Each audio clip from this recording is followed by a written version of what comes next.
बिस्मिल्लाहिर्रहमानिर्रहीम। अस्सलाम वालेकुम। मेरा नाम डॉक्टर मोहम्मद नूर फराज है। मैं एक कंसल्टेंट साइकेट्रिस्ट, एक माहिर नफ्सियात हूँ। मैं आजकल इंग्लैंड में मिडलैंड्स में साइकेट्री हॉस्पिटल में कंसल्टेंट साइकेट्रिस्ट की खिदमत सर अंजाम दे रहा हूँ।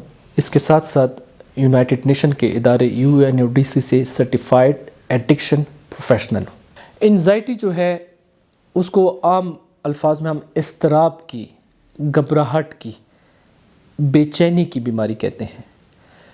यानी कि ये वो बीमारी है कि जिसमें इंसान के दिमाग में आई हुई मनफी सोच, इंसान उस सोच पे मरकूज़, अपनी सोच जो है उस पे मरकूज़ कर लेता है और उसको ऐसे लगता है कि अब यही काम मेरे साथ होने वाला है।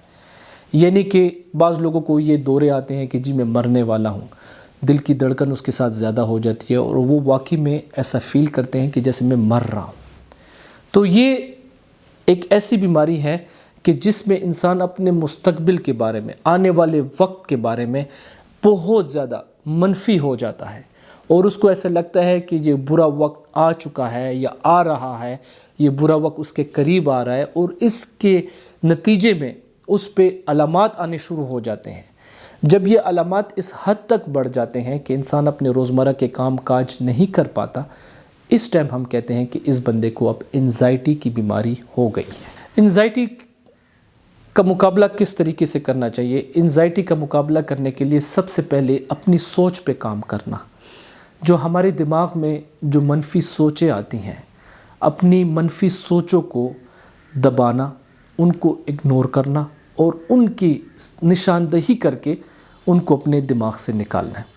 इसके लिए मुख्तलिफ़ किस्म की साइकोथेरेपी सेशंस होते हैं। ख़ास तौर पे CBT, कॉग्निटिव बिहेवियरल थेरेपी, एक ख़ास किस्म की थेरेपी है जो कि आपकी सोच और फहम पे, यानी कि मनफी सोचों की आइडेंटिफिकेशन, उसकी तशख़ीस करते हैं, शनाख्त करते हैं और उस पे काम करके फिर उसको मस्बत सोचों पे कन्वर्ट किया जाता है। जो ही ये मनफी सोचें मस्बत सोच में कन्वर्ट हो जाती हैं, तब्दील हो जाती हैं, उसके साथ ही इंसान के जो एंजाइटी की जो फ़िज़िकल सिम्टम्स हैं, यानी कि जो जिस्मानी अलामात हैं, वो भी उसके साथ कंट्रोल हो जाते हैं। तो या तो ये साइकोथेरेपी के ज़रिए किया जा सकता है या इसके साथ साथ वर्जिश के ज़रिए इनके अलामात आप कम कर सकते हैं। इसके साथ साथ कुछ मेडिसिन की भी ज़रूरत होती है। अगर इंसान के रोज़मर्रा की ज़िंदगी उससे बहुत मुतासिर हो गई तो उसके लिए एंज़ोलेटिक मेडिकेशन भी दी जाती हैं ताकि एंजाइटी का लेवल कम हो सके।